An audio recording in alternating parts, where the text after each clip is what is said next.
Jæja, þá má búin að koma sér vel fyrir í sófanum, enda ekki seinna vænna nýr þáttur að vestan að fara í loftið. Við ætlum að kíkja á hana Siggu í Fjöruhúsinu og Jóhannes Haukur oddviti í Dalabyggð segir okkur frá skemmtilegu verkefni þar. Endum þáttinn í fjörunni í Stykkishólmi með stöllunum í Slóli í Stykkishólmur. Ég hveti ykkur til að koma ykkur svona þægilega fyrir og horfa á þetta með okkur. Þar sem ber við himininn, háan kaldan jökulinn og hraunið skilir ofur. Það eru 20 ár síðan Sigríður og Kristján opnuðu afskaplega notalegt kaffihús í litlum beitingaskúr við fjöruna á Hellnum á Snæfellsnesi. Það er óhætt að segja að kaffihúsið hafi slegið í gegn frá opnun og vinsældir þess hafa haldist alla tíð síðan. Við fengum okkur kaffibolla með Siggu í Fjöruhúsinu. Það þótti mjög sérstakt að opna kaffihúsina í gömlum beitingaskúr. Já, það var ekkert svo sem ekkert, já, var nú ekki talað um þetta væri neitt sérstaklega gáfulegt, held ég kannski. Ég veit ekki, við systkinin bara eitthvað hérna upp í hurðinni og spáði væri kannski sniðugt að selja kakó og kleinur eitthvað hérna. Ég veit ekki af hverju við vorum að spáði það. En ég veit ekki, svo veltist þetta bara eitthvað í hausnum á okkur heil lengi, einhverja mánuði, þetta var á Jónsmessu. Og svo bara, já, svo þetta Kitty hafi hringt í mig í janúar eitthvað svoleiðis hérna í bæinn og við vorum alltaf búin að vera eitthvað að tala um þetta og svo sagði hann, ef við ætlum eitthvað að gera í þessu þá þarf eitthvað að gera það núna. Þannig að við svo bara, þá gera það bara þá. Eitthvað, já. Kitty er bróðin sem býr hérna Hellnum, já. Sátum alveg í 4 eða 5 klukkutíma á kaffihúsi og sendum bréf til einhverja yfirmann sem hafa með svona mál að gera eða höfðu með þetta að gera einhverju svona. Og einhvern veginn veltist þetta þangað til Og við fengum komst í gegn. Komst í gegn. 9. júlí 1997 opnaði við. Fengum við fax frá sýsluskrifstofunni. Fax, takk fyrir því. Fax, já. Já. Og eins og ég segi, það var náttúrulega tíðarandinn svolítið annar. Núna þekkjum við kaffihús í gömlum hlöðum og fjósum og svona einhverjum. En já, þetta þótti spes. Þetta var hvað aftur? Þetta er svona gamall veiðarfæraskúr eða hús. Það var svona milliloft hérna í þessu og það var fullt af línubölum og dóti. Stift svona þró hérna, ég held að það hafi verið, já, eitthvað þetta hafi verið saltaður fiskur og hertir hausar og svona eitthvað bara. Veistu, allt sem þurfti. Já, bara hérna fyrir þá sem voru að gera hérna. Já, fyrir þá sem gerði út hérna. Já. Hversu gamalt er þetta hús? Þetta er byggt 36 eða 7, hvað svo leiðis. Þetta var í eigu ykkar eða eigu fjölskyldunar þegar þið byrji? Já, fjölskylduna hans Kristjáns Ólinu, já. Já. Og er. Því að það er mikið að gera og mjög eftirsótt kaffihús, eiginlega alla tíð, en það ekki bara fengið alveg gríðarlega góðar móttökur. Jú, en við getum ekki hvort það er því. Nei. Bara við fínt að gera. Já, en þið hefur nefnilega ekki stækk, ekki mist sjálfmann. Þið eru ennþá svona orginal. Svo ég sletti. Við erum örugglega bara of gömul og löt til þess. Já, ekkert endilega hugsun, það er bara lét. Nei, það er voða margir búin að eitthvað tala um þetta, að verða að stækka og eitthvað að gera og eitthvað, þá þarf allt að stækka og fjölga öllu og allt að gera meira. Og líka hætta við að sjarminn, það er sjarmi í þessu, nákvæmlega þessu. Já, þetta er nógu stórt fyrir okkur.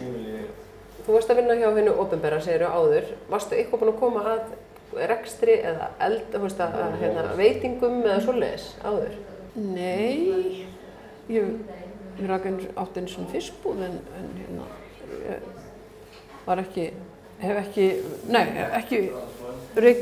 hafði aldrei reykið neitt. Ég kunni ekki baka vöfflu eða neitt. Áður nopnaðir. En ég spyr út af því að það er ekki bara sjarminn heldur hafa veitingarnir líka fengið rosa mikið lof. Og það mikið lofa, ef ég maður rétt að það var sami lag fiskisúpuna þína. Það er dálítið mikil meðmæli ef einhver smakkar mat og semur lag og honum til heiðurs, eða þér til heiðurs, kokkinum. Er þetta bara eitthvað, ertu bara með svona gott hráefni eða bara góð æfinga? Er þetta meðfætt? Nei, ég veit ekki. Uglust er það kannski, ég veit ekki. Ég ekkert góður kokkur, ég bara... Í fiskisúpu fjöruhússins finnst mér loga bál. Henni leynist laukur í og lítil gulrót selleri, smjör þarna salt og einn piparsmár.